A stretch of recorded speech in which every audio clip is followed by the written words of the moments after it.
Assalamualaikum warahmatullahi wabarakatuh. Waalaikumsalam warahmatullahi wabarakatuh. Alhamdulillah, marilah sama-sama kita menjadikan puji dan syukur kehadirat Allah Subhanahu wa taala yang mana dengan limpahan rahmatnya kita masih bisa berkumpul di ruang yang sangat sederhana ini dengan saya Nining Suryani adalah calon guru penggerak Kota Langsa dari SMP 8 Langsa. Aksi nyata yaitu menyebarkan pemahaman dan penerapan pengalaman saya di dalam budaya positif. Tak lupa kita sajikan selawat serta salam kepada junjungan alam yaitu Nabi besar Muhammad SAW yang telah mengantarkan kita dari kegelapan ke alam yang terang benderang, dari alam kebodohan ke alam yang berilmu pengetahuan seperti yang kita rasakan sekarang ini. Baik Bapak-bapak dan Ibu guru hebat SMP Negeri 8 Langsa, apa kabar semuanya? Alhamdulillah. Masih semangat Bapak Ibu? Masih semangat untuk memberikan pendidikan yang baik kepada anak-anak generasi, khususnya di SMP Negeri 8 yang kita cintai ini. Baiklah, supaya tidak membuang waktu, supaya mempersingkat waktu, saya akan memaparkan tentang pemahaman budaya positif. Dari budaya positif, mungkin ada di pikiran Bapak dan Ibu apa itu budaya positif. Jadi saya ingin bertanya dulu, kira-kira budaya positif menurut Bapak atau Ibu apa ya? Ayo, Ibu, budaya positif mungkin siapa? Apa itu kira-kira? Iya, Bu Nuri. Budaya yang baik. Budaya yang baik, terima kasih. Mungkin ada lagi? Iya, Bapak, silakan. Budaya positif sesuai asal kata budaya itu berarti kebiasaan. Berarti positif itu hal yang baik. Berarti judulnya tentang kebiasaan yang baik. Iya. Kehidupan sehari-hari baik di sekolah maupun di rumah. Terima kasih. Alhamdulillah. Ada lagi? Saya lah. Iya, tepuk tangan Bapak. Ada lagi mungkin yang menambahkan mungkin budaya positif itu ini gitu di pikiran. Coba Ibu mungkin. Ya. Saya sependapat dengan Bapak tadi bahwa budaya itu kebiasaan-kebiasaan yang sudah kita lakukan sehari-hari, baik itu di sekolah maupun di rumah. Baik. Itu saja Ibu. Baik, terima kasih, tepuk tangan untuk kita semua. Wah, super sekali jawabannya. Alhamdulillah, budaya positif adalah kebiasaan baik. Baik itu kita lakukan di rumah maupun di tempat kita kerja, di lingkungan kita berada. Berarti itu intinya dimanapun kita berada tetap menebarkan budaya positif. Baik, selanjutnya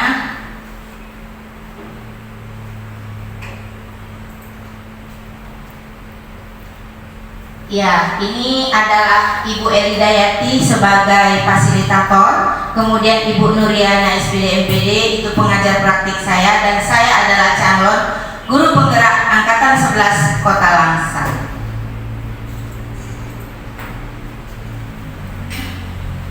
Merdeka. Di sini ada merdeka menurut Bapak Ki Hajar Dewantara.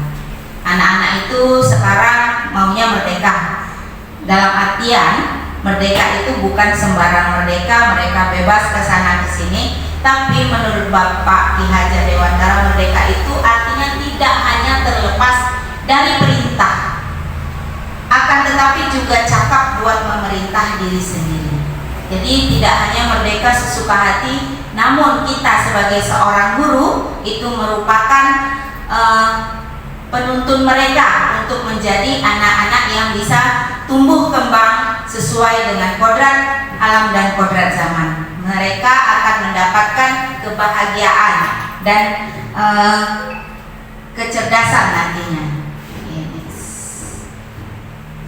Nah, ini budaya positif.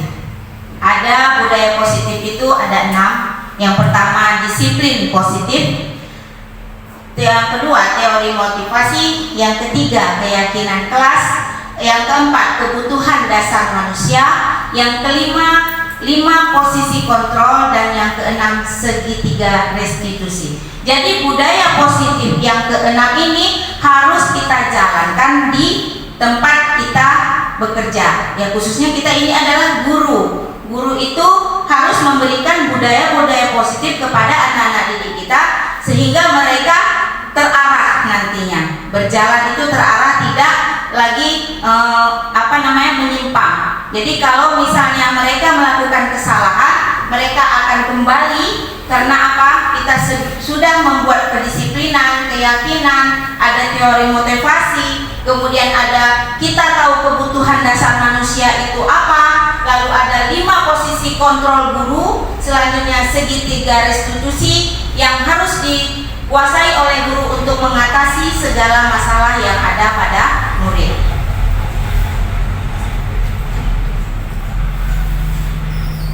Nah, di sini ada 3 pertanyaan pemantik ya. Apakah Bapak atau Ibu setuju dengan pernyataan ini? Yang pertama, hukuman dapat mendisiplinkan anak. Bagaimana Bapak dan Ibu? Setuju atau tidak? Bagaimana? Hukuman dapat mendisiplinkan anak. Ya, silakan Ibu. Hukuman dapat mendisiplinkan anak, setuju saja. Setuju saja, ya. Hukuman mungkin sifatnya itu hanya sementara Ibu, ya. Ketika ada hukuman baru anak itu menjalankan peraturan yang sudah dilakukan. Tapi ketika ada hukuman itu tidak ada, maka mereka yang bebas lagi. Oke, terima kasih. Baik sekali jawabannya. Selanjutnya yang kedua, pemberian hukuman dengan hal positif seperti membaca atau membersihkan halaman sekolah dapat meningkatkan disiplin anak. Setuju atau tidak? Setuju ya. Setujunya mungkin begini ya. Ya. Bisa ada kata pemberian hukuman dengan hal positif. Iya. Hal positif itu kan menurut siapa? Kadang menurut gurunya itu positif, bagi anak kadang itu tidak positif. Ya, seperti disuruh menyapu. Kalau bagi anak pejabat kan nyapu itu nggak ada bagi dia. Jadi bagus kita ganti pemberian hukuman. Seperti tidak usah kita tapkan ini seolah baik. Jadi biar nanti masyarakat yang menentukan, oh ini ternyata positif, ini kurang positif. Jadi kalimat positif sebaiknya ya nanti Ibu sampaikan kepada pengembang Ibu atau siapapun dirinya, pemberian hukuman seperti membaca, membersihkan halaman sekolah dapat menjaga disiplin. Kan kalau bagi anak SD 8 kan mungkin dianggap positif, bagi anak SMP Negeri 1 Langsam, anak Cina, anak Pak Wali Kota itu di rumah saya ini bisa ya.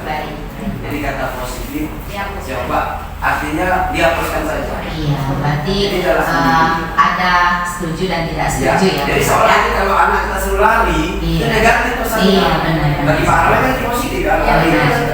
Baik, terima kasih Bapak atas jawabannya. Bagus sekali, super.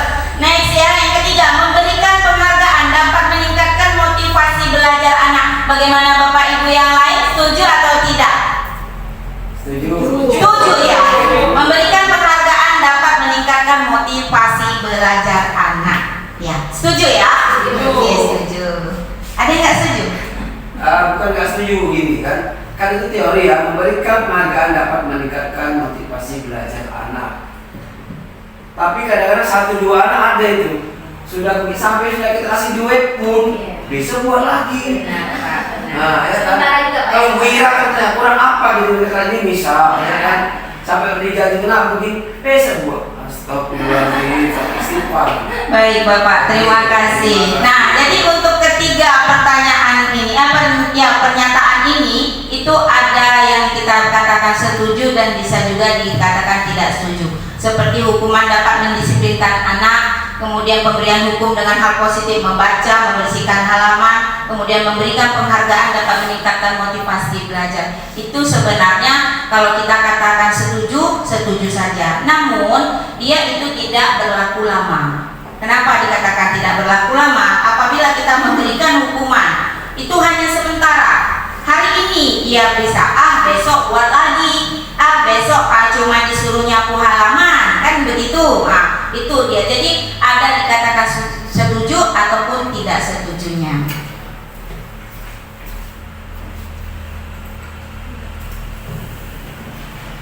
Nah, ini adalah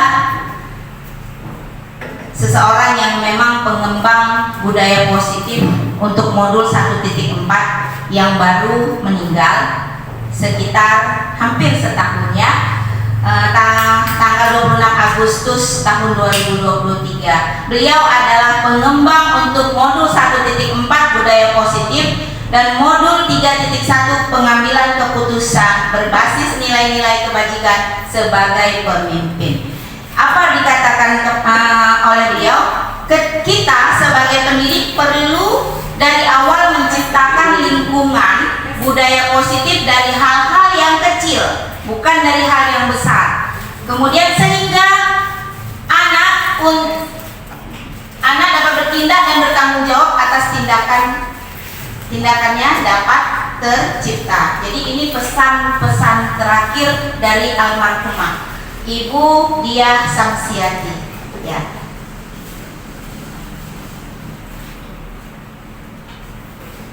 Perubahan paradigma. Ada A dan B. Anda dan teman Anda. Sobeklah secari kertas kecil, tuliskan benda atau sesuatu yang sangat berharga untuk Anda. Letakkan salah satu tangan Anda dan genggam benda atau sesuatu tersebut dengan segala daya. Buatlah sebuah kepalan. Itu dia tadi, kertas. Kemudian ada teman Anda, yaitu B, akan mencoba sekuat tenaga dengan berbagai cara untuk meminta Anda memberikan benda tersebut. B bisa membujuk, mengancam, menghardik, merayu, menyuap, apa saja agar dapat membuka kepalan tangan tersebut. Jadi A dan B. Jadi ada sesuatu yang diusahakan oleh si B untuk dapat meraih apa yang ada di genggaman si A tersebut. Nah, ini merupakan bisa dikatakan nantinya perubahan paradigma. Miskonsepsi menurut teori kontrol Dr. William Glasser, yaitu yang pertama ilusi guru mengontrol murid. Yang kedua, ilusi bahwa kritik dan membuat orang merasa bersalah dan dapat menguatkan karakter. Yang ketiga, ilusi bahwa semua penguatan positif, efektif, dan bermanfaat. Keempat, ilusi bahwa orang dewasa memiliki hak untuk memaksa. Ini keempat hal ini merupakan miskonsepsi. Kenapa dikatakan miskonsepsi? Hal-hal itu kalau kita lakukan itu suatu kesalahan. Jadi bukan artinya guru ini mengontrol murid dengan tindakan yang tidak sewajarnya. Itu bukan hal yang baik. Nah, kemudian untuk mengkritik orang itu juga merupakan miskonsepsi. Jadi ini adalah menurut Dr. William Glasser.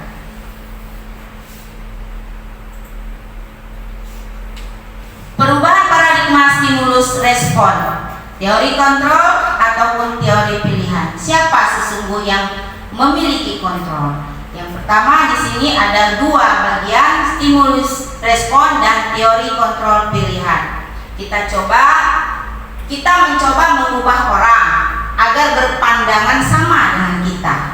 Itu stimulus respon. Kemudian teori kontrol atau pilihannya bagaimana? Kita berusaha memahami pandangan orang lain tentang dunia. Jadi kita harus bisa untuk mengontrol diri sendiri. Kita tidak bisa memaksakan orang lain harus seperti kita. Jadi kita harus pahami dia bagaimana dia maunya. Sama halnya dengan anak murid. Ya. Selanjutnya, perilaku buruk dilihat sebagai suatu kesalahan. Teori kontrolnya yaitu semua perilaku memiliki tujuan. Anak-anak kita lihat berlaku dia seperti seperti orang bingung di dalam kelas lagi kita belajar. Itu kan kita langsung mengejar anak. Kamu perhatikan saya, kan seperti itu. Nah, seharusnya kita harus bisa memahami kenapa dia seperti itu. Next, orang lain bisa mengontrol saya, orang lain. Nah, teori kontrolnya adalah hanya Anda yang bisa mengontrol diri kita, diri sendiri, bukan orang lain. Keempat, saya bisa mengontrol orang lain. Anda tidak bisa mengontrol orang lain. Karena apa? sendiri. Kelima, pemaksaan ada pada saat bujukan gagal, itu stimulusnya. Teori kontrolnya, kolaborasi dan konsensus menciptakan pilihan-pilihan baru. Jadi dalam suatu kelompok tidak bisa kita memaksakan kehendak kita kepada orang lain, tapi kita berkolaborasi, bertukar pikiran, bertukar pendapat, sehingga mendapatkan ide-ide yang satu tujuannya. Next, model berpikir menang atau kalah. Teori kontrolnya yaitu model berpikir menang, tidak ada menang dan kalah. Oke.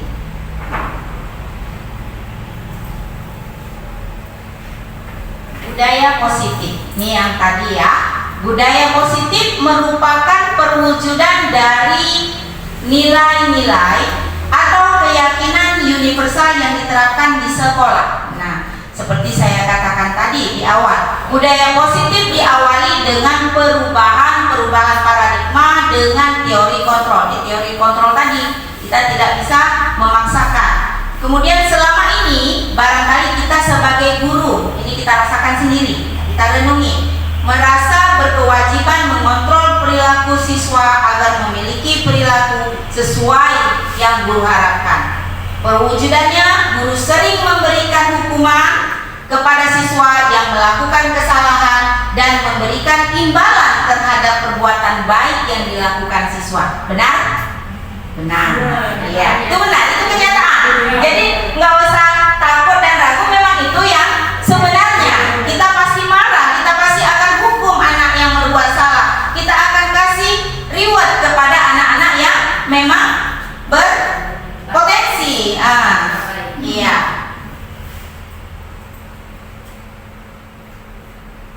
Disiplin positif, dari budaya positif menjadilah ke disiplin positif yang pertama tadi, yaitu disiplin positif merupakan suatu cara penerapan disiplin tanpa kekerasan, ancaman, dan hukuman yang dalam praktiknya melibatkan komunikasi efektif antara guru dan murid. Yang kedua, dalam penerapan disiplin positif, murid diajarkan untuk memahami konsekuensi diri dari perilaku mereka.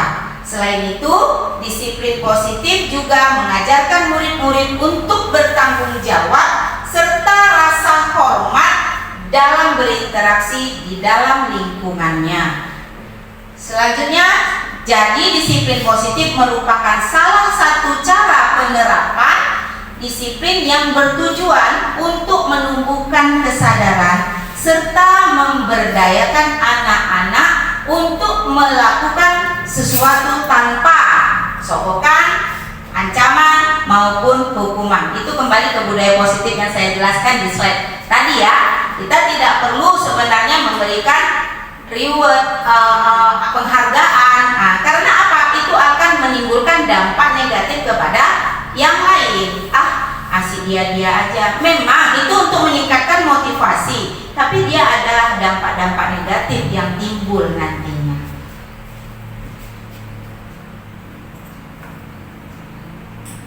Nah, setelah disiplin positif ada nilai-nilai kebajikan universal. Sebagaimana kita ketahui bahwa sebagai guru atau pemimpin pembelajaran, nah ini guru ini adalah pemimpin pembelajaran ya Ibu ya Bapak, memiliki nilai-nilai kebajikan yang harus senantiasa melandasi setiap upaya dan usaha mendidik, yaitu kita tuh guru harus berpihak kepada murid, kemudian kita reflektif, ada mandiri, ada kolaboratif, ada inovatif. Kelima ini ada maknanya. Yang berpihak pada murid itu maksudnya adalah kita kepada anak-anak itu memberikan kebebasan kepada, dalam artian ya, kebebasannya itu tetap kita tuntun. Mereka mau belajar tentang apa, dengan model apa, dengan gaya belajar bagaimana. Nah, itu berpihak kepada murid. Kemudian reflektif. Kita jangan segan-segan sebagai guru bertanya sama siswa. Nah, pada akhir pembelajaran itu, bagaimana pembelajaran hari ini, menarik atau tidak? Apa manfaat yang kalian dapat? Seperti itu.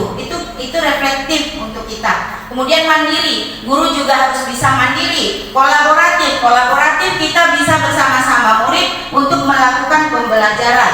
Kemudian inovatif, seorang guru tidak boleh berhenti berinovasi dengan bahan-bahan ajar. Kita bisa mengembangkan bahan ajar, modul ajar dengan kreativitas kita. Selanjutnya, selain itu terdapat banyak nilai kebajikan universal, antara lain keadilan, keselamatan, tanggung jawab, kejujuran, rasa syukur, berprinsip, integritas, kasih sayang, rajin, berkomitmen, percaya diri, kesabaran, dan keamanan. Itu merupakan kebajikan universal. Kehadiran nilai-nilai positif yang tertanam dalam diri kita akan mampu membantu menghadapi situasi persoalan, baik dalam persoalan dilema etika maupun bujukan moral. Banyak anak-anak kita sekarang moralnya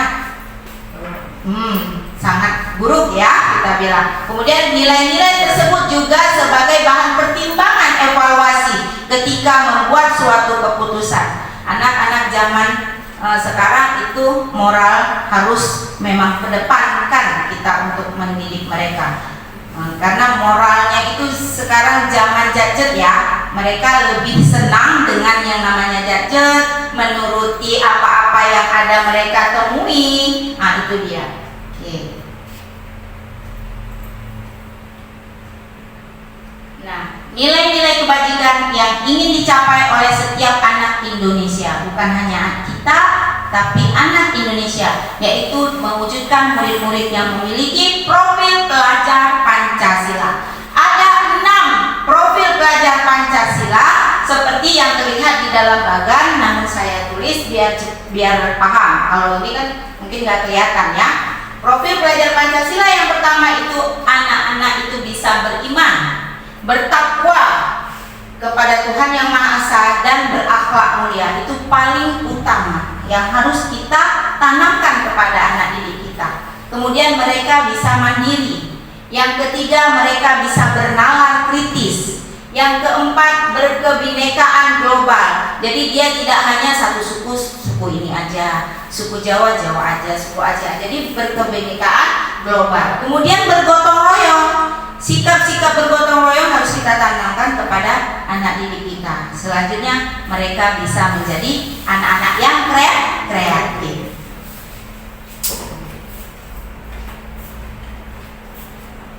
Teori motivasi, hukuman dan penghargaan serta restitusi.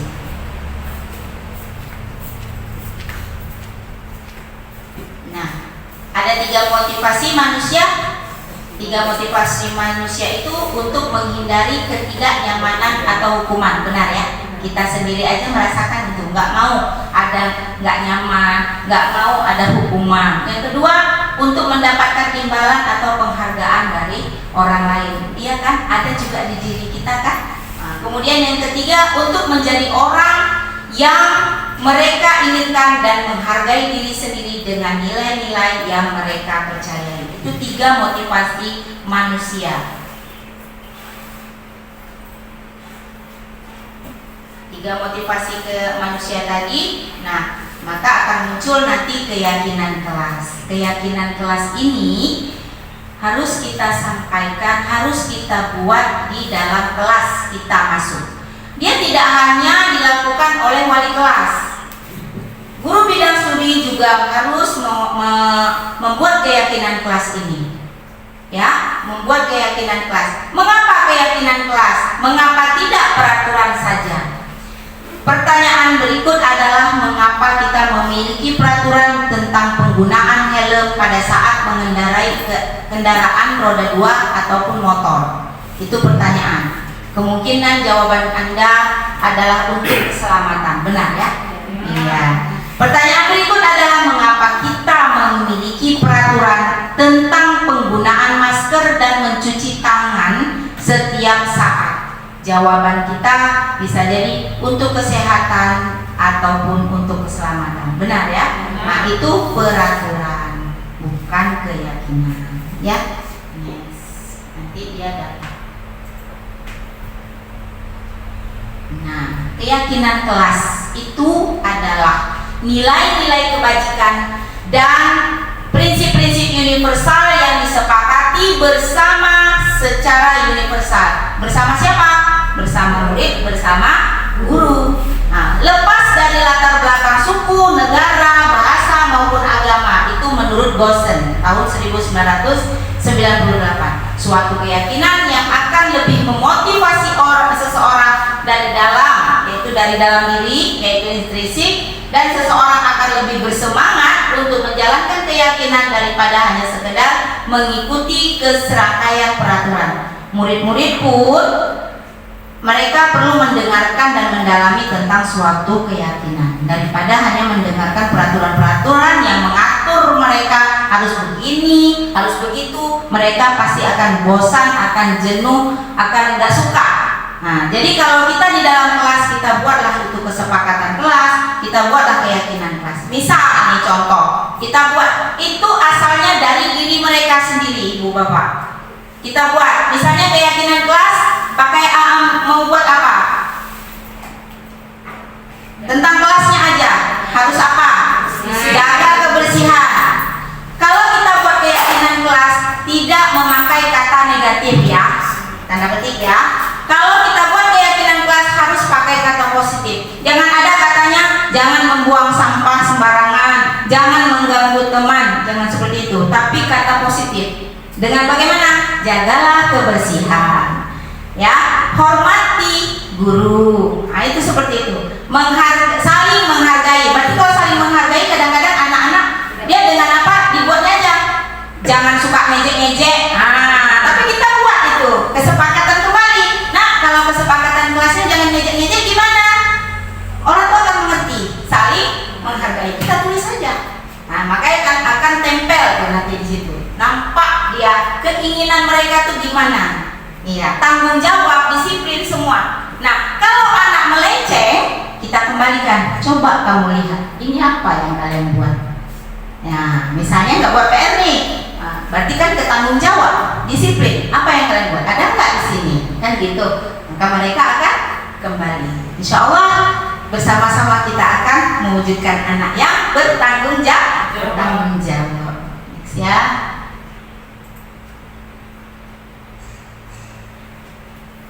Masih semangat Bapak Ibu? Alhamdulillah. Kayaknya ngantuk semua sudah ya. Iya. Next ya. Selanjutnya pembentukan keyakinan kelas. Ya, keyakinan kelas itu bersifatnya abstrak daripada peraturan yang lebih rinci dan konkret. Kalau kita kan disiplin sekolah, ya kan, disiplin aturan sekolah. Pakai baju kan begitu kan, datang harus tepat waktu itu. Jadi kalau di kelas juga bisa kita buat datang tepat waktu, jangan terlambat. Tapi jangan pakai kata jangan, tapi pakainya datang tepat waktu. Nah, itu dia kata positifnya. Next, keyakinan kelas berupa pernyataan-pernyataan yang universal. Iya.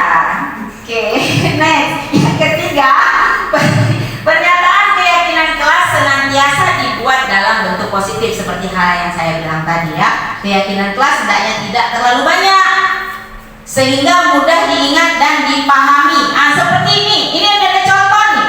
Keyakinan kelas jujur. Jujur berarti dia nggak nyontek. Itu dia. Kan ada itu, jangan suka nyontek. Tapi kita kata positifnya cukup satu, jujur. Kita tulis. Kemudian ini mungkin tadinya banyak ini. Karena anaknya ramai kan. Nah, jadi kalau kata-kata yang sama kita tarik, satu aja kita tempel. Seperti itu. Selanjutnya, semua warga kelas sebaiknya ikut berkontribusi dalam membuat kegiatan kelas lewat curah pendapat. Berarti mereka kolaborasi, saling berpendapat ya. Kemudian bersedia meninjau kembali keyakinan kelas dari waktu ke waktu. Jadi keyakinan kelas supaya disepakati lagi lebih baik kita menggunakan yang namanya tuh tanda tangan. No, kamu ikut nih tanda tangan, berarti kan kamu ikut ini yang namanya keyakinan kelas. Bukti, berarti dia nggak akan lagi melenceng. Bismillah ya ibu-ibu, bapak-bapak, semoga anak kita bisa berjalan di rel yang baik.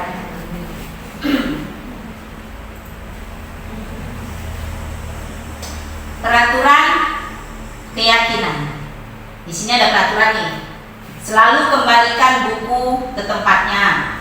Berarti bentuk keyakinan kelasnya adalah, nah ini contoh nih tadi. Dilarang mengganggu orang lain. Berarti keyakinan kelasnya menghormati orang lain dan diri sendiri. Selanjutnya, hadir di sekolah 15 menit sebelum pembelajaran dimulai. Ini menghormati orang lain, komitmen pada tujuan. Nah itu dia. Kemudian dilarang melakukan kekerasan. Berarti keyakinan kelas atau nilai kebajikannya yang dituju adalah keselamatan dan menghormati orang lain. Kemudian dilarang menggunakan narkoba. Itu keyakinan kelasnya atau nilai kebajikannya adalah kesehatan. Gunakan masker sama. Kemudian jangan berlari di kelas atau di koridor. Untuk apa?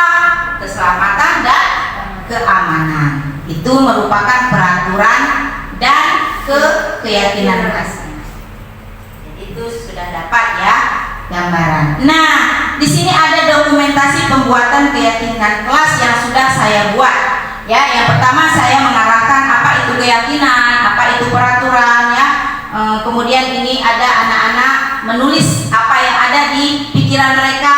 Saya akan berikan itu sticky note, mereka akan tulis. Nah, ini kan banyak nih.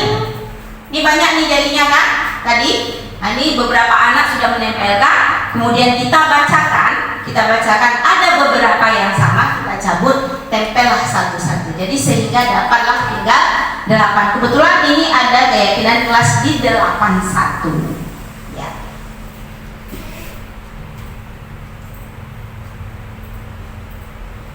Dihukum oleh penghargaan. Pengaruh jangka pendek, jangka panjangnya yang tadi dihukum, kemudian ada penghargaan ya. Nah, kemudian penghargaan hukum, ada penghargaan mengurangi ketepatan, penghargaan tidak efektif, penghargaan merusak hubungan. Jadi ini bentuk-bentuk konsekuensi ataupun pandangan negatif dari orang lain kepada seseorang yang diberikan penghargaan. Jadi dia jangkanya nggak bisa jangka pendek, nggak bisa jangka panjang sekali, dia hanya di situ saja. Kemudian dia penghargaan itu merupakan hukuman sebenarnya. Kemudian penghargaan mengurangi ketepatan. Kadang-kadang anak gara-gara ada, nanti kan aku dikasih duit, mau aja kan gitu. Aku nanti kan dikasih hadiah, jadi dia maunya itu. Bukan motivasi untuk belajar untuk akan yang lama.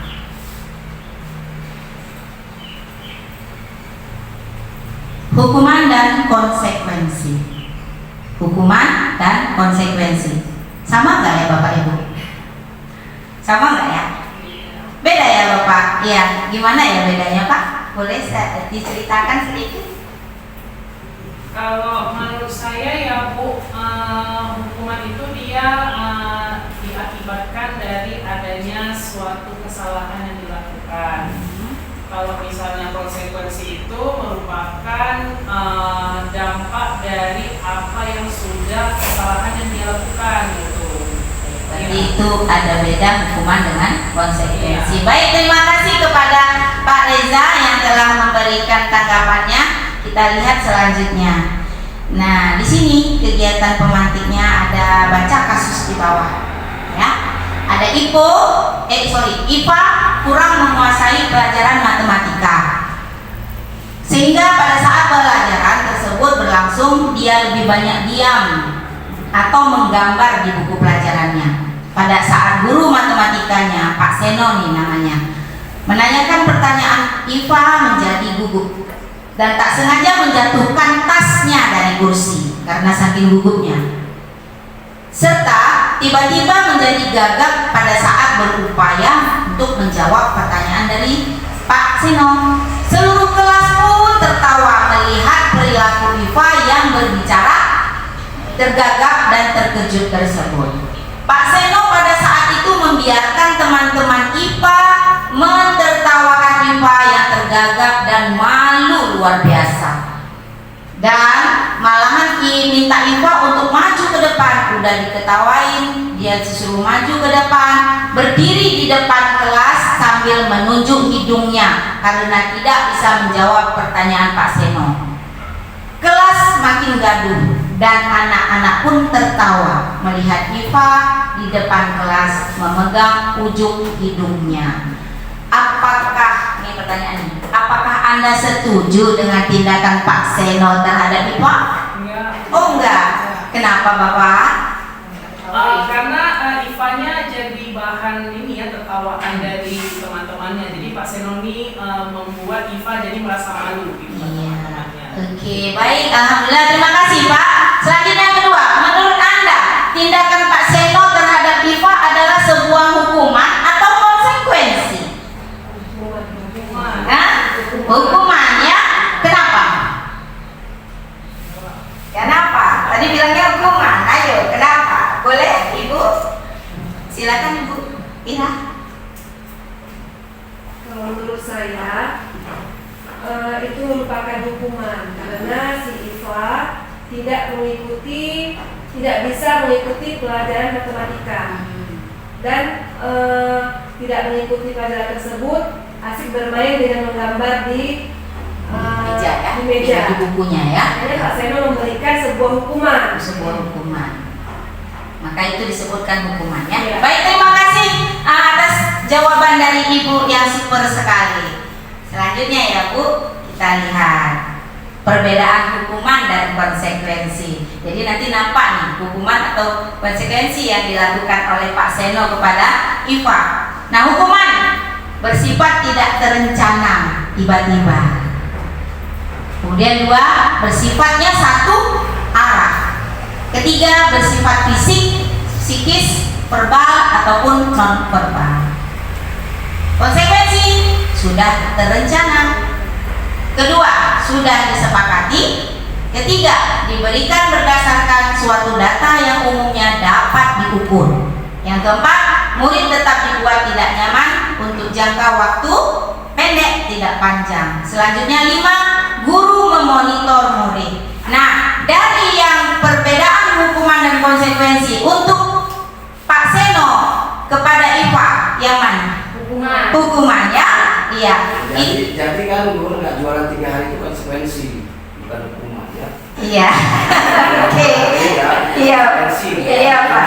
Iya Pak. Baik. Iya. Jadi kalau bersifat yang terencana tiba-tiba, karena memang tiba-tiba yang dilakukan ke IPA tadi ya, tapi dia ini kalau konsekuensi dia waktunya pendek, sementara yang IPA alami itu berjangka panjang, dia akan malu terus. Nah, jadi itulah dia perbedaan antara hukuman dan konsekuensi.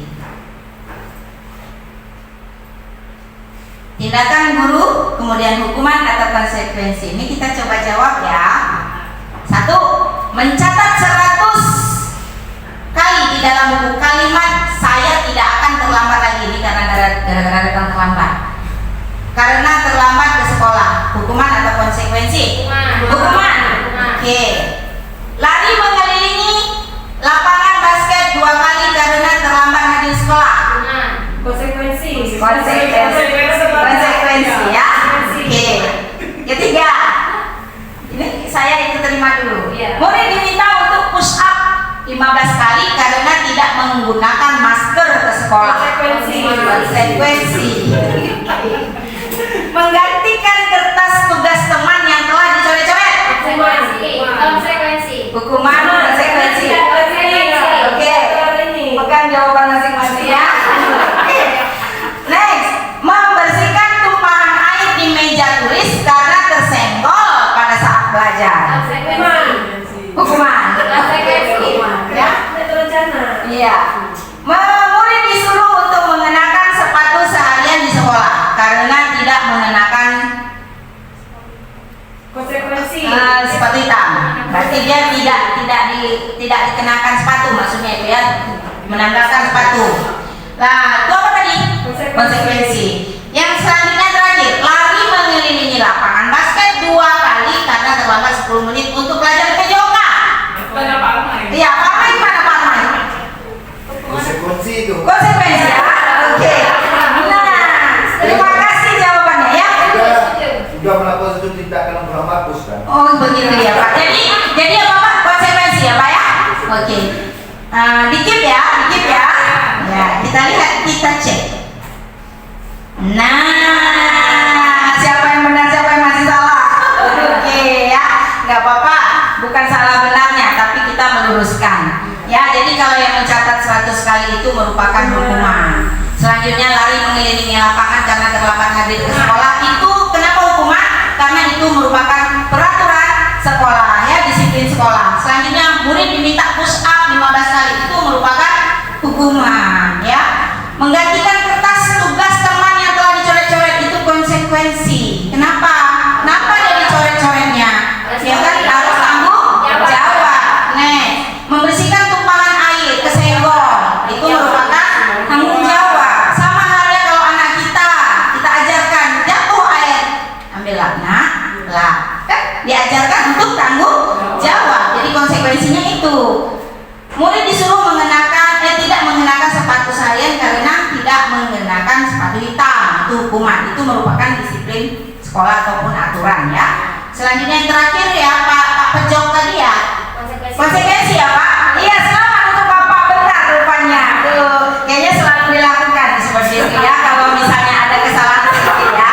Oke, bagus sekali Bapak. Terima kasih. Tanya nggak? Oke, boleh Bu. Kita kembalikan. Kita balikan Bu. Ya. Coba Pak, balik ke slide yang 23 dan 24. Slide sebelumnya. Slide sebelumnya. Bedakan antara hukuman dengan konsekuensi. Ini dia Pak. Ya. Silakan Ibu Juni mau bertanya apa, ya? Ini tadi kan antara hukuman dan konsekuensi. Ini memang ada jalan. Pertama masuk sekolah, baik tingkat 2, kelas 3 itu yang dimaksud. Kami buat kesepakatan yang pertama. Kesepakatan yang tidak hadir tanpa keterangan, hukumannya boleh kompa, boleh rusak. Itu kan kebiasaan mereka. Karena saya lihat yang sebelum-sebelumnya kalau tidak dikasih hukuman seperti itu, mereka suka-suka hati. Makanya malah ada anak yang datang 1 tahun itu sampai 30-40 hari, berarti kan 1 bulan lebih, tapi dianggap naik. Itu kalau misalnya kita buat kesepakatan, saya bilang gini, ini nak bagaimana kalau misalnya kita buat kesepakatan yang tidak hadir tanpa keterangan, kita buat kesepakatan 1 hari 5 kali pompa atau apakah itu boleh dilakukan kebiasaan seperti itu? Baik Ibu, terima kasih pertanyaannya, bagus sekali. Kenapa? Apakah boleh, ya, seperti itu?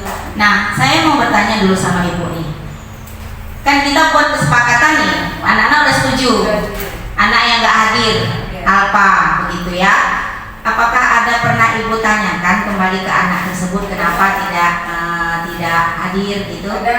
Kalau itu sudah tanya kemarin kenapa nggak hadir? Bu kurang bangun. Berarti kan udah sholat Bu, tidur lagi. Nggak mungkin. Oke, baik, berarti udah Ibu tanya, ya. Itu berapa kali Ibu? Itu ada sampai 2-3 kali. 2-3 kali. Ada 3 kali. Oke, baik. Kali kan nggak gila, berarti kan lah. Baik, terima kasih. Nah, kalau sudah ada kesepakatan bersama anak-anak murid, saya rasa itu bisa dijalankan. Namun, itu kan merupakan fisik. Nggak boleh pakai saya rasa. Ya. Tidak boleh pakai saya rasa. Itu adalah fisik, ya. Jadi pendapat dari hukuman dengan konsekuensi kan Ibu lihat itu. Kalau saya rasa dia perlu ini. Bu Juni tadi bilang apa, boleh atau tidak? Iya, boleh atau tidak? Si pembuat keputusan boleh. Kalau Ibu yang buat itu, tapi belum tentu nanti boleh bagi guru yang lain. Gitu. Kalau bagi Bu Juni itu boleh. Gitu ya. Karena dia kan udah punya rambu-rambunya, Ibu, kan keras kan? Jadi kesepakatan. Makanya saya tanyakan kembali tadi Pak, kalau memang itu berdasarkan kesepakatan, berarti itu sudah wewenang dari Bu Juni. Nah, kita kembalikan kepada hukuman dengan konsekuensi perbedaannya. Nah, kalau hukuman itu kan bersifatnya dia fisik. Nah, berarti kan kalau push up, sit up itu kan memang fisik itu diutamakan. Nah, seperti itu. Ya, kalau memang dilakukan itu sah-sah saja. Tapi alangkah baiknya jangan melibatkan fisik. Tapi kalau bagi guru bahasa Indonesia nanti menulis saja sekian lembar. Kalau bagi Pak Arma cocok itu sih. Iya, sesuai dengan pelajaran. Konteksnya. Jadi kita lihat lagi kebutuhannya kemana, ya. Sekian macam. Seperti kalau misalnya PJOK, nah kalau PJOK bisa juga dengan fisik karena memang lagi dalam olahraga. Karena teori ini Bu ini nanti sampaikan kepada PP dan tim ahli di Jakarta. Ini teori dosen. Teori yang sudah nggak berlaku lagi tahun 1998. tahun 1998. Teori yang kita pakai sekarang baru yang 2010. Kemarin teori tidak kekinian. Sudah 30 tahun yang lalu. Kalau ini teori bosan Pak? Enggak, itulah perbedaan dari yang tadi. Iya, ini teori Gus. Nah, yang berbeda tadi kan, artinya ini sebagai rujukan boleh, tapi sesuai zaman tidak cocok lagi. Kan terus berkembang ya ilmu ya, ambil gitu. Misalnya gini, contoh dulu sangat tabu guru pakai cadar. Sampai dia ini, misalnya begitu. Sesuai perkembangan zaman itu ya kondisi yang biasa ditoleransi oleh pihak-pihak tadi bisa. Lanjut silakan Ibu Guru Penggerak. Terima kasih Bapak atas tanggapannya, super sekali. Terima kasih atas masukannya Pak. Selanjutnya ya, tadi sudah. Bagaimana Ibu Juni? Boleh sudah? Iya baik. Boleh. Ini ya tadi ya. Oke, disinilah tadi yang ada saya katakan kebutuhan dasar manusia itu ada 5. Ada belonging, power, ada survival, freedom, sama fun. Apa itu 1? Yaitu kebutuhan hidup untuk bertahan hidup, survival. Semua manusia itu membutuhkan untuk bertahan hidup dari apapun, ya makan, ya kan begitu, kita harus makan, minum. Gimana Ibu? Oh ya, nyambung. Next, yang kedua yaitu cinta dan kasih sayang. Nomor 2 menarik cinta dan kasih. Dicintai, disayangi, tapi nggak cinta juga sama kita pada jatuh. Love and belonging ya. Jadi anak-anak ini memang kebutuhan dasar manusia dalam hal kita di sini. Ya anak-anak membutuhkan ini dari kita. Ya. Baik Pak Suwarto. Itu bentuk cinta dan kasih. Pak Roy, sehat. Itu bentuk cinta. Benar. Iya benar. Next ya. Kemudian ada kebebasan. Itu merupakan kebutuhan dasar manusia. Yang ketiga yaitu kebebasan, freedom.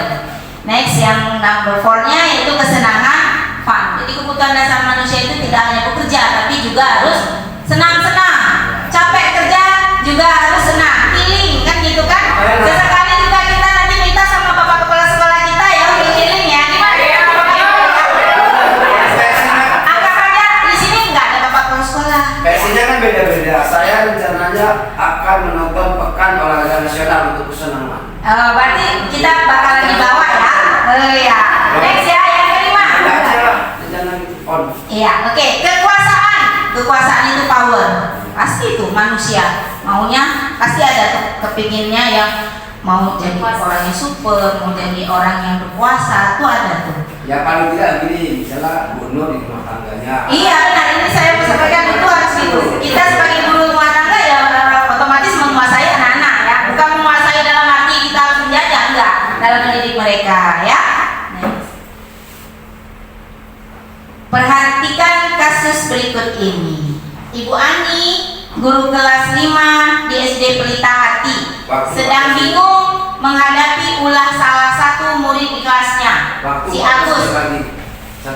Beberapa anak telah datang dan mengeluhkan Agus yang seringkali meminta bekal makan siang mereka dengan paksa. Jika Anda menghadapi situasi seperti Ibu Ani, apa yang Anda lakukan? Menurut Anda, kira-kira apa alasan Agus melakukan hal itu? Yuk, siapa yang bisa jawab? Ibu Ani, guru kelas 5 di SD Pelita Hati, sedang. Tolong Bu Ansen jadi volunteer, tolong bacakan. Iya. Bacakan. Jadi baik saya akan bacakan kembali ya Bapak Ibu. Nah, Ibu Ani, guru kelas 5 di SD Pelita Hati, sedang bingung menghadapi ulah salah satu murid di kelasnya, Agus. Beberapa anak telah datang dan mengeluhkan Agus yang seringkali meminta bekal makan siang mereka dengan paksa. Jika Anda menghadapi situasi seperti Ibu Ani, apa yang akan Anda lakukan?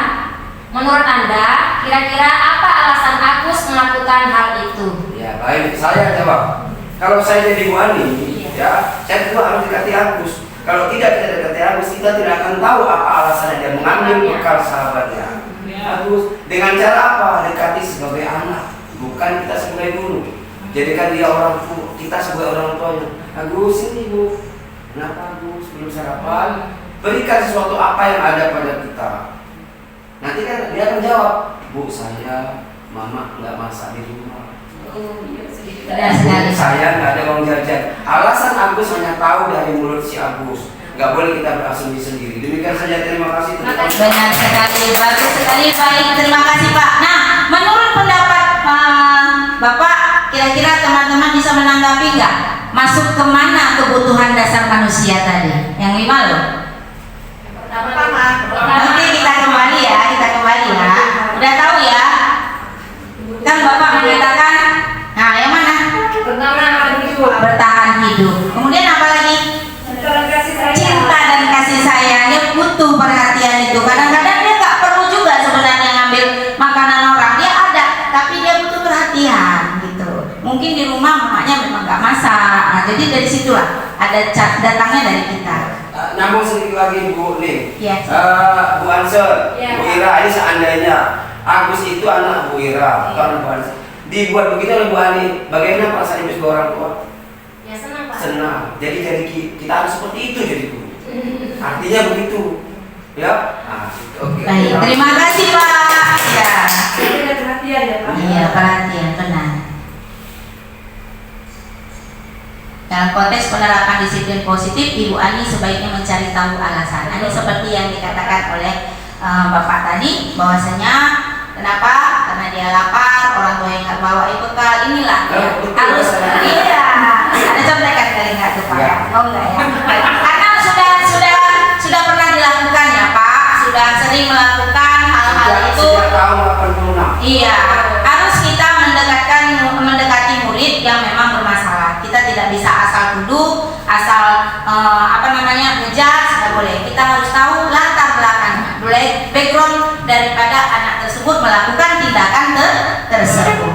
Ya, oke, saya rasa ini loh saya, nggak oke, nggak aman. Nah, 5 posisi kontrol ini, 5 posisi kontrol itu. Guru itu ada identitas gagal, itu ada penghukum, pembuat merasa bersalah, itu merupakan identitas gagal. Kemudian identitas berhasil ataupun sukses, itu ada guru itu bisa jadi teman ataupun pemantau. Identitas berhasil dan sukses itu merupakan kontrol diri. Kalau yang tadi dari luar, kalau kontrol diri itu merupakan manajer. Jadi guru, 5 posisi kontrol ini pasti ada di guru. Ada penghukum, ada pembuat rasa bersalah kepada anak didik kita. Nah, kelima hal tersebut yang mana ya kira-kira yang terbaik? Manajer. Kenapa? Kita bisa mengajukan pertanyaan-pertanyaan seperti yang tadi yang dikatakan Bapak. Bisa kita yakini apa yang kita yakinin, kenapa masalah itu terjadi. Kenapa ya Bu ya? Yang merah itu Bapak lihat penghukum. Ya, yang ini Bu ya. Ini yang 5 posisi kontrol ini. Ini penghukum, ini ya Bu ya. Nih.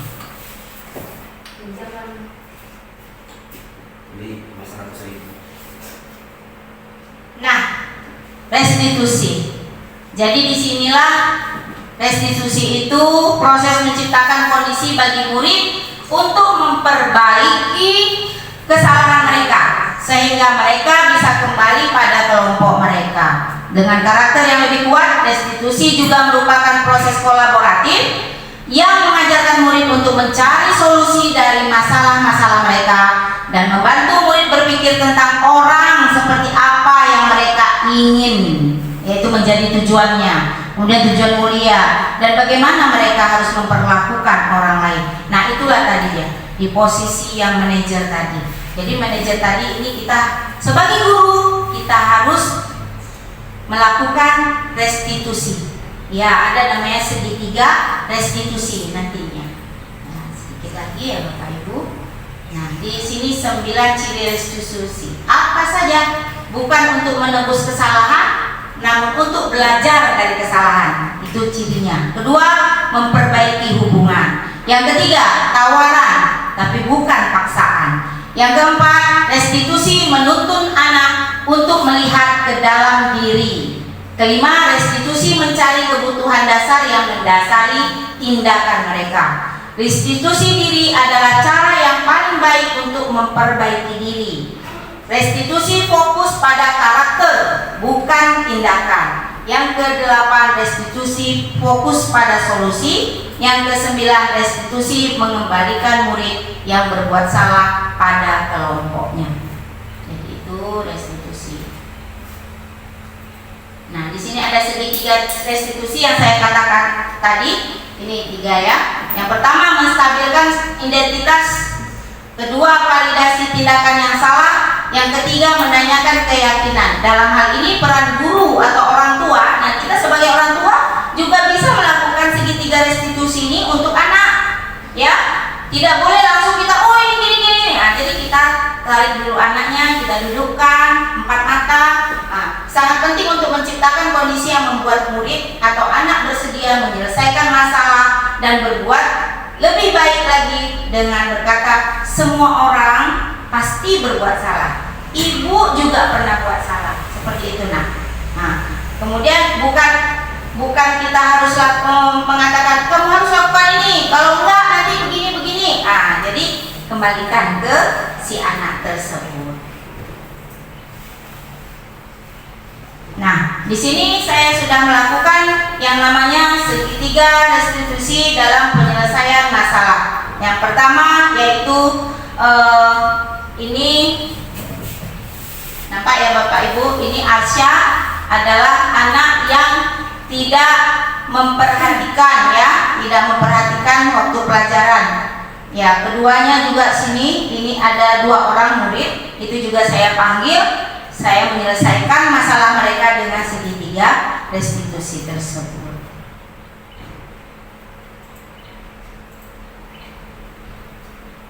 Baik, sekian dan terima kasih. Apakah ada pertanyaan Bapak dan Ibu?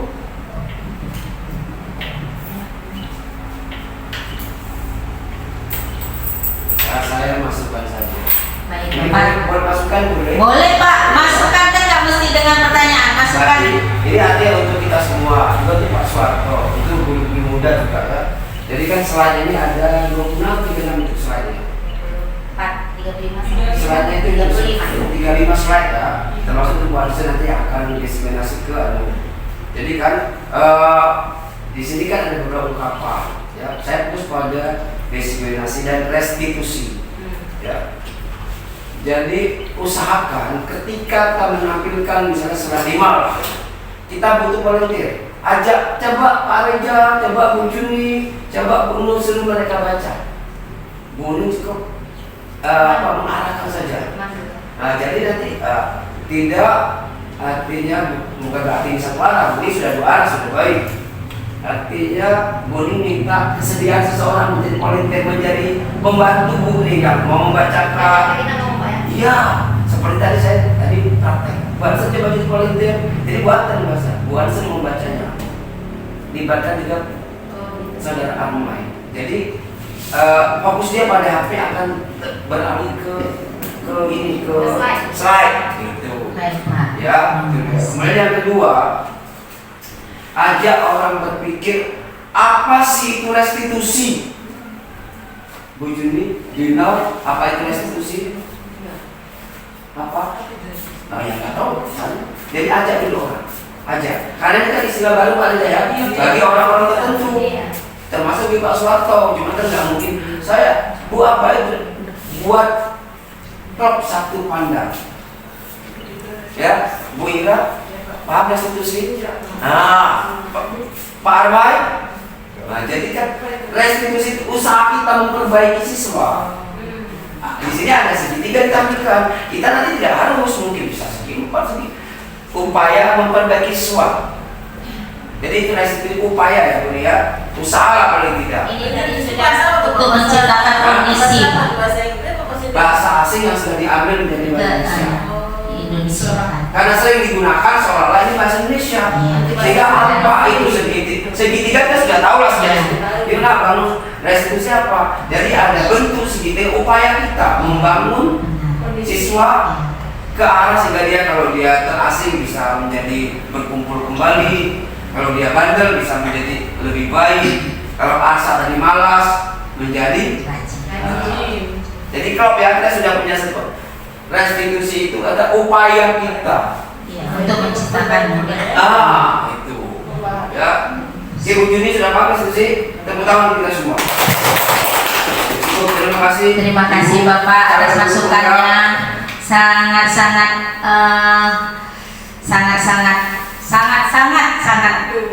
membuat saya termotivasi terus untuk menjadi lebih baik lagi ke depannya. Insya Allah kalau memang diizinkan nanti saya menjadi guru penggerak yang sebenarnya. Amin. Jadi untuk kita semua ya. Iya. Jadi semua terapkan. Kita semua bisa menjadi guru penggerak tanpa harus seperti saya. Jadi tergerak, bergerak dan menggerakkan. Baik.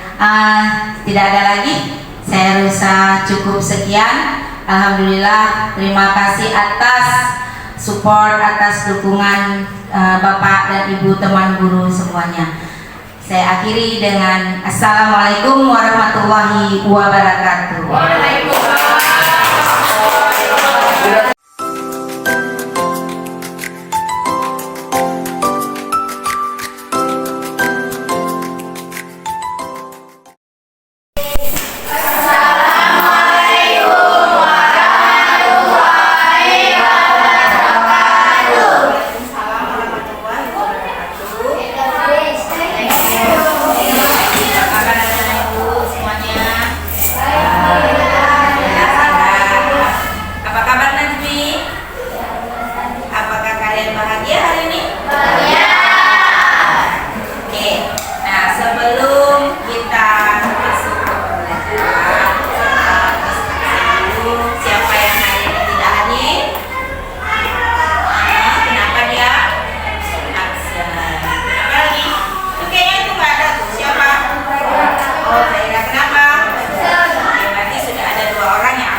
yang namanya keyakinan kelas sebelum kita mulai pembelajaran, agar apa?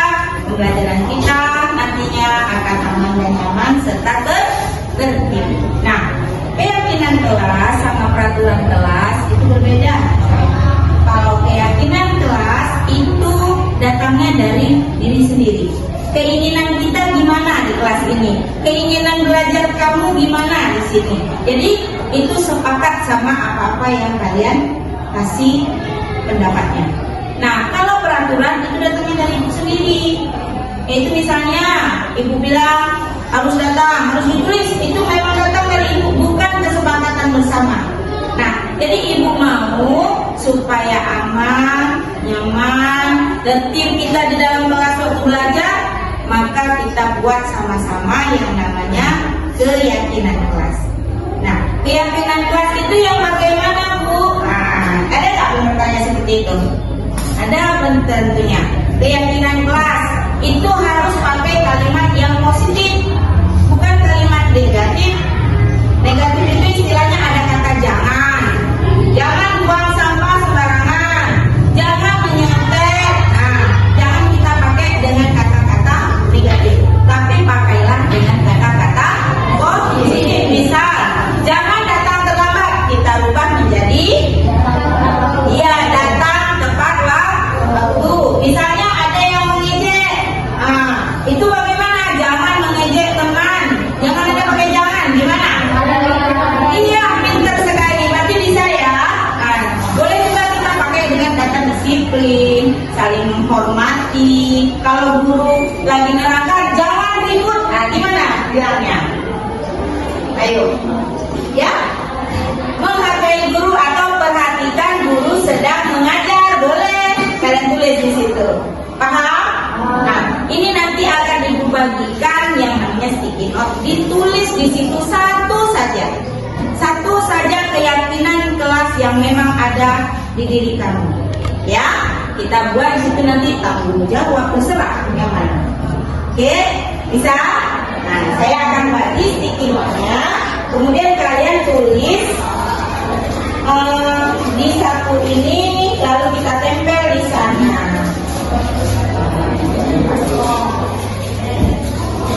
Ibu, ini kita campur ya warnanya ya. Ini pulpennya boleh langsung ya, warnanya ya, warna hijau. Cowok biasanya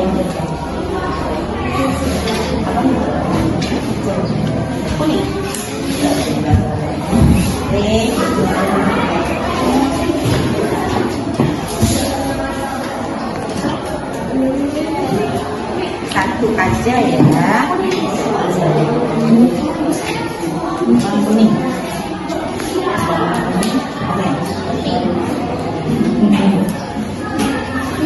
Oke, silakan. Nah, tulisannya yang jelas ya nak ya, biar bisa dibaca.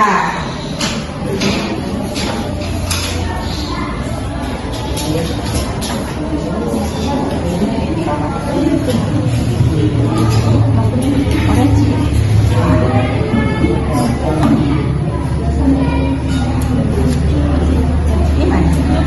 Tinggi juga. Apa yang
pinter. Oke, sambung terus. Ke samping juga boleh. Yuk. Ayo, ada lagi yang belum ya?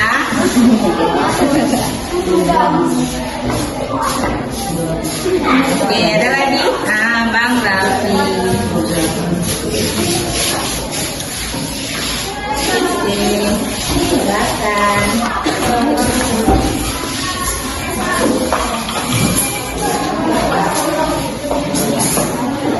Siapa lagi? Oh, masih ada.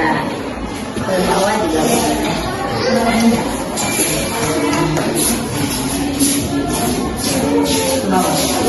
Harap kita ya. Pinter. Siapa lagi?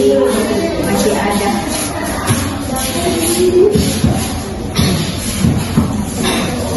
Ada lagi? Masih ada? Belum. Sudah. Saya.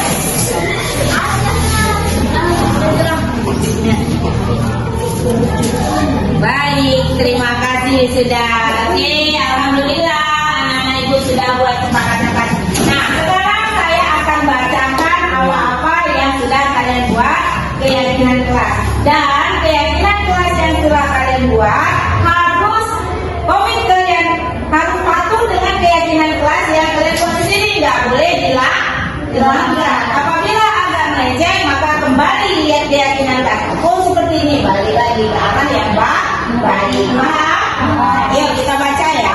Kelas 81. Pertama, membuang sampah pada tempatnya. Bagus. Ya, nggak boleh berserakan. Kemudian melaksanakan piket kelas. Berarti ini tanggung jawab. Selanjutnya saling menghargai satu sama lain. Iya, itu dia. Yang tadi tidak boleh mengejek, menghina dan sebagainya. Ya. Kemudian datang tepat waktu. Berarti nggak boleh terlambat. Berarti ini menunjukkan datang tepat waktu apa? Disiplin. Ya, bagus. Kemudian menghargai guru. Wah, gimana cara menghargai guru? Patuh saat? Iya, tidak boleh bermain Iya, kita selanjutnya menyayangi teman dan guru.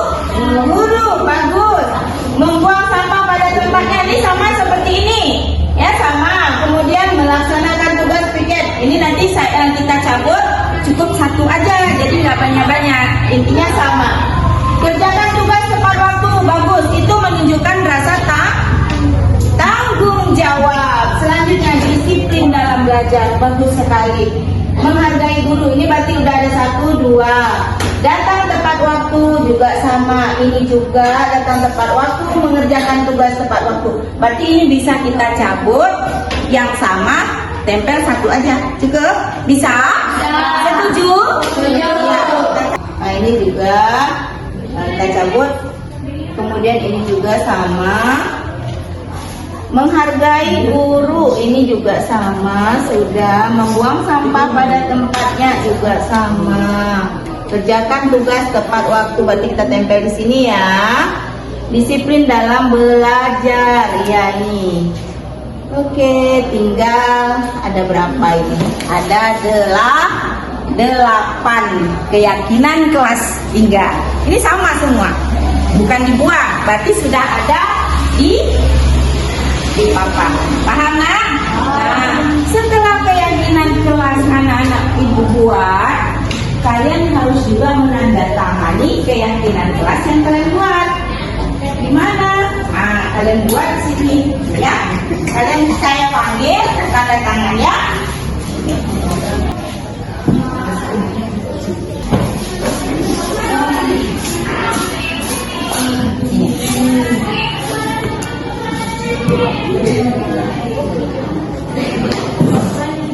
Iya. Cindy Murlian.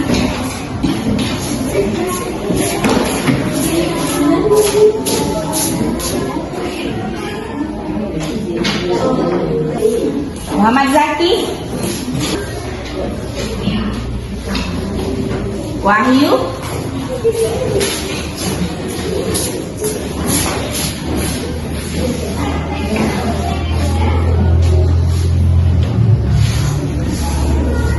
Naura.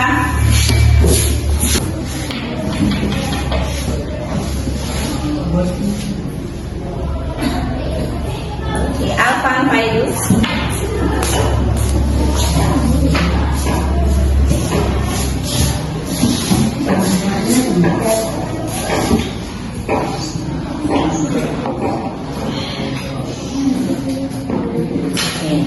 Rika.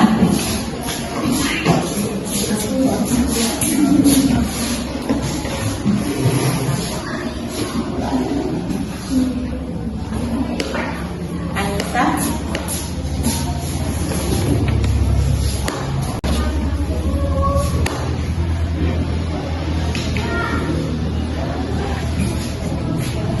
Al-Ghifari.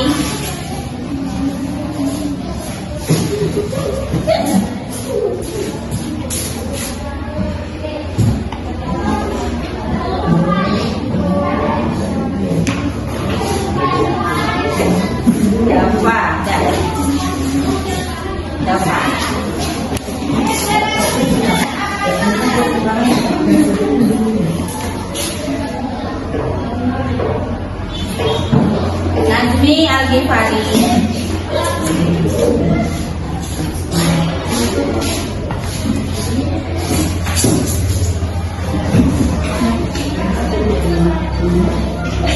Farisa.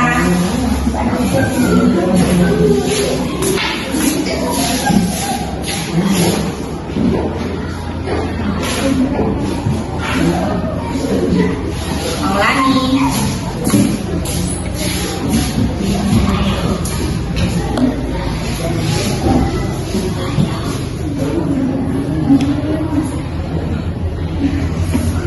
Baik, alhamdulillah semua sudah menandatanganinya. Baik anak-anak ibu, kita tempel di dinding supaya nampak bahwasanya keyakinan kelas ini adalah hasil keyakinan dari anak-anak ibu sendiri ya. Jadi sekarang sudah selesai keyakinan kelas yang kita buat. Maka dari itu Miss ucapkan terima kasih dan Miss mohon semua anak-anak ibu mematuhi keyakinan kelas yang telah kalian sepakati bersama. Baik, terima kasih.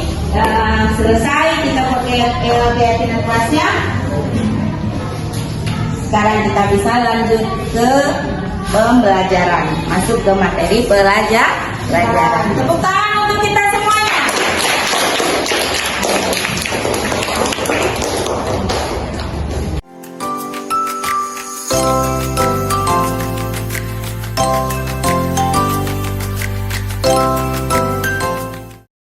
Assalamualaikum warahmatullahi wabarakatuh. Perkenalkan, nama saya Mega Amraini. Saya dari kelas 81. Assalamualaikum warahmatullahi wabarakatuh. Perkenalkan, nama saya Muhammad Najmi dari kelas 81.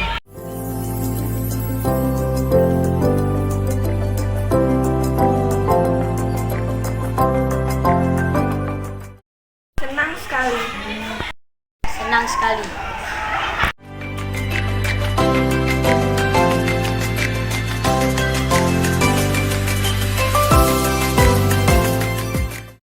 Penting sekali. Ya, menurut saya penting.